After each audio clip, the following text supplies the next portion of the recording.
اعوذ باللہ من الشیطان الرجیم، بسم اللہ الرحمن الرحیم، نحمدہ و نصلی علی رسولہ الکریم۔ پچھلی ویڈیو میں ہم نے ڈسکس کیا تھا کہ اللہ تعالیٰ کا وہ 700 گنا منافع والا قانون اور اس سے کن شخصیات نے اسے فالو کیا اور اللہ تعالیٰ نے ان کے رزق میں اور ان کے کاروبار میں بے انتہا برکت عطا فرمائی۔ آج ہم کچھ اور شخصیات کا ذکر کریں گے کہ انہوں نے کیسے اس قانون کی برکت سے فائدہ اٹھایا۔ اس میں ہماری پہلی شخصیت ہے حضرت عثمان غنی رضی اللہ تعالیٰ عنہ۔ یہ بہت جلیل القدر صحابی ہیں، عشرہ مبشرہ میں ہیں، حضور صلی اللہ علیہ وسلم کے داماد ہیں۔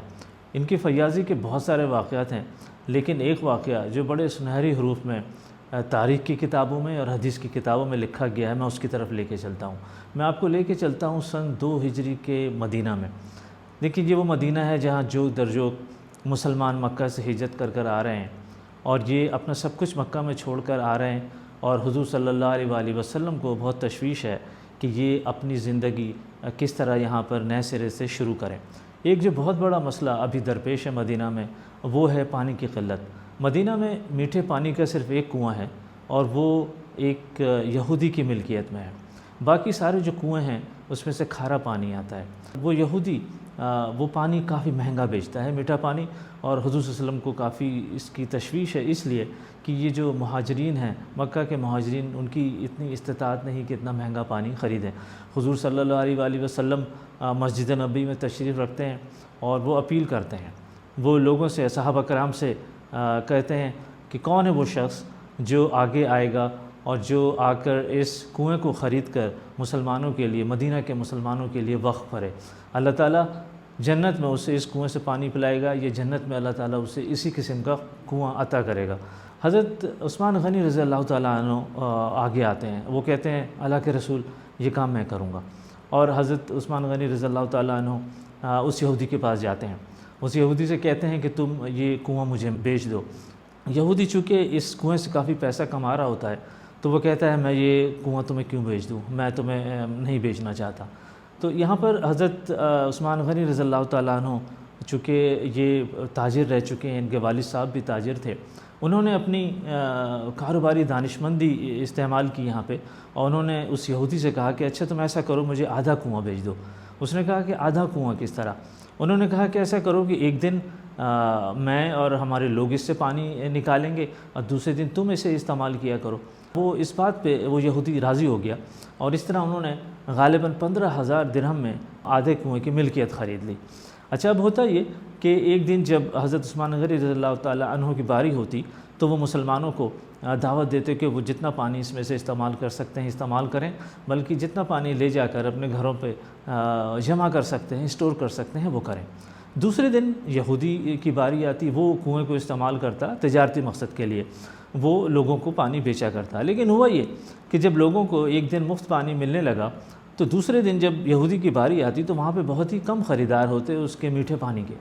یہودی کو بہت نقصان ہونے لگا، اس نے بولا کہ یہ کاروبار تو میرا ٹھپ ہو گیا۔ تو وہ حضرت عثمان غنی رضی اللہ تعالیٰ عنہ کے پاس گیا، اور اس نے کہا کہ مجھے تو اب اس کنویں کا کوئی فائدہ نہیں، مجھے تو میرے پاس تو خریدار آتے ہی نہیں۔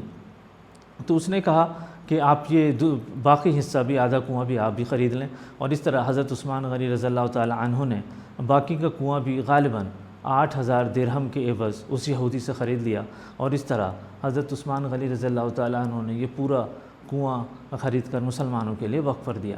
اللہ تعالیٰ نے عثمان غنی رضی اللہ تعالیٰ عنہ کو اتنی دولت سے نوازا کہ جب وہ اس دنیا سے رخصت ہوئے، ان کے سونے اور چاندی کے سکے کے ذخائر بڑی مقدار میں تھے ان کے پاس، ان کی زرعی زمینیں تھیں اور مویشیاں تھیں ان کی، اور یہ سب کچھ بہت فیاضی اور بے دریغ اللہ کی راہ میں مال خرچ کرنے کے باوجود اللہ تعالیٰ نے ان کے مال میں اتنی برکت دی تھی۔ اب ہم چلتے ہیں ایک دوسری شخصیت کی طرف، یہ بھی بڑا عجیب و غریب واقعہ ہے۔ یہ ترک اسٹوڈنٹ حمدی اولوکایا کا واقعہ ہے۔ وہ ایز اے اسٹوڈنٹ امریکہ آیا 1994 میں، اور اس نے اپنی پڑھائی مکمل کی۔ اس کا تعلق چرواہے گھرانے سے تھا ترکی میں، یعنی کہ ترکی میں کسان تھے اس کے ماں باپ۔ اس نے پڑھائی مکمل کی، اور اس کے بعد اس نے فٹا چیز کی دکان کھولی، اس لیے کہ چرواہے گھرانے سے تعلق تھا، اس کو گھی، مکھن، بٹر، چیز وغیرہ کی نالج کافی تھی۔ یہ اپنا چھوٹا سا دکان چلا رہا تھا کہ ایک دن یہ کہتا ہے کہ میرے میل میں ایک میل آیا جس کے اندر جو چیز بنانے والی کرافٹ کرافٹ کمپنی جو دنیا کی سب سے بڑی چیز بنانے والی کمپنی ہے، اس کی طرف سے ایک لیٹر تھا. وہ اپنی ایک چیز کی فیکٹری بیچنا چاہتے تھے. یہ 80 سال پرانی فیکٹری تھی اور نیو یارک کے سبب میں تھی یہ فیکٹری. وہ کہتا ہے کہ میں نے یہ لیٹر جو ہے وہ ڈسٹ بن میں پھینک دیا، اس لیے کہ اسے ایسا لگا کہ یہ اس کے بس میں نہیں، یا اس کی ود ان ریچ نہیں کہ وہ اس کو خرید سکے، یا اس کی استطاعت نہیں کہ وہ اسے خرید سکے. لیکن کہتا ہے پھر مجھے دوبارہ خیال آیا، میں نے ڈسٹ بن سے وہ لیٹر نکالا اور اس کو پھر پڑھا.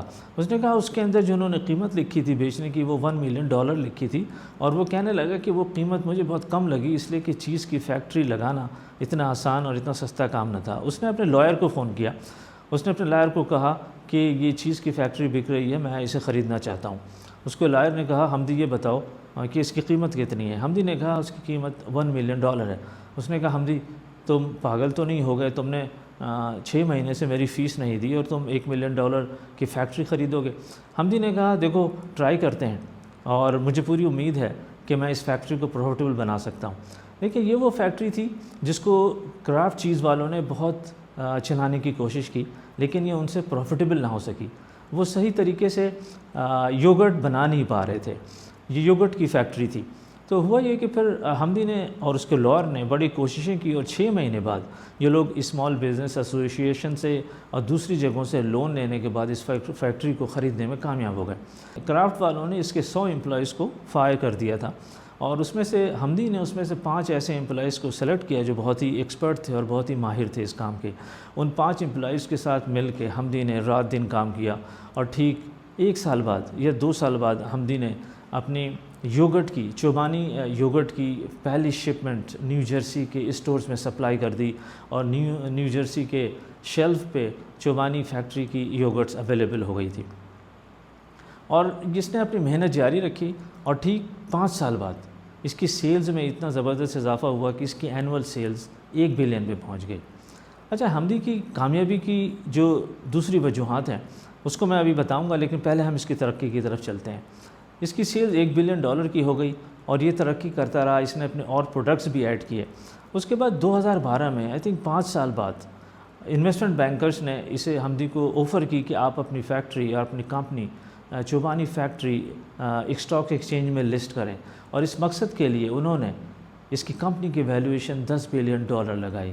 یعنی کہ دیکھتے ہی دیکھتے ایک ترک اسٹوڈنٹ حمدی اولکایا $10 بلین کا مالک بن چکا تھا.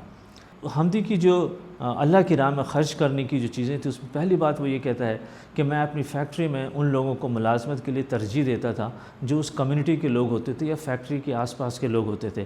اگر انہیں ایکسپیرینس نہیں ہوتا تھا تو میں انہیں ٹریننگ دے کر انہیں رکھتا تھا. امیگرینٹس ہوتے تھے ان کو میں امپلائیز رکھتا تھا. میرے خیال سے 2016 یا 2017 میں حمدی نے پورے کارپوریٹ ورلڈ کو چونکا دیا. حمدی نے کمپنی کے 10% شیئر یعنی کہ $1 بلین کے شیئر اپنے امپلائیز کے اندر بانٹ دیے. یہ شیئر اس نے اپنے خاک روبوں میں، اپنے ورکرز میں، اپنے چوکیداروں میں، اپنے کلرکس میں، اپنے اکاؤنٹنٹس میں بانٹ دیے. یہ وہ چیزیں تھیں جس سے اس نے 700 گنا منافع کا حقدار بنایا. اور حمدی یہیں پر نہیں رکا. حمدی اپنے کمپنی کا 10% پروفٹ ہر سال چیریٹیبل کاموں میں انویسٹ کرتا ہے. حمدی نے آلریڈی ایک وصیت لکھی ہوئی ہے جس کے تحت اس کے مرنے کے بعد اس کی ویلتھ کا، اس کے نیٹ ورتھ کا 50% ایک چیریٹیبل ادارے کو چلا جائے گا. حمدی کی ترقی مسلسل جاری ہے، اور حمدی نے اپنی ترقی کے ساتھ ساتھ دوسری بہت ساری کمپنیاں بھی خریدیں، اور آج حمدی کی کمپنی کی ٹوٹل ویلیویشن $20 بلین ہے. اس کی اپنی net worth, personal net worth 13 یا 14 بلین ہے. اور حمدی آج ترکی کا امیر ترین آدمی ہے. وہ امریکہ سٹیزن ہے، امریکہ میں کام کرتا ہے، لیکن چونکہ وہ ترکی نژاد ہے اس لیے ترکی کا وہ ریچسٹ آدمیوں میں اس کا شمار ہوتا ہے. یہ وہ 2 شخصیات تھیں جنہوں نے اللہ کی راہ میں خرچ کر کے 700 گنا سے بھی زیادہ منافع کے مستحق ٹھہرے. اور میں اپنی اگلی ویڈیوز میں کچھ اور ایسی شخصیات کا، ایسی کاروباری شخصیات کا یا ایسے کاموں کا ذکر کروں گا یا ڈسکشن کروں گا جسے اللہ تعالیٰ پسند فرماتا ہے، اور جس کے ذریعے سے ہم اور آپ اللہ تعالیٰ کے اس قانون کے مستحق بن سکتے ہیں جس میں اللہ تعالیٰ فرماتا ہے کہ میں ایسے بندوں کو 700 گنا یا اس سے بھی زیادہ منافع دیتا ہوں۔ یہ اللہ تعالیٰ کا 700 گنا منافع والا جو قانون ہے وہ سورہ بقرہ کی آیت نمبر 261 میں اللہ تعالیٰ نے اس کا ذکر فرمایا ہے۔ وآخر الدعوانا ان الحمد للہ رب العالمین۔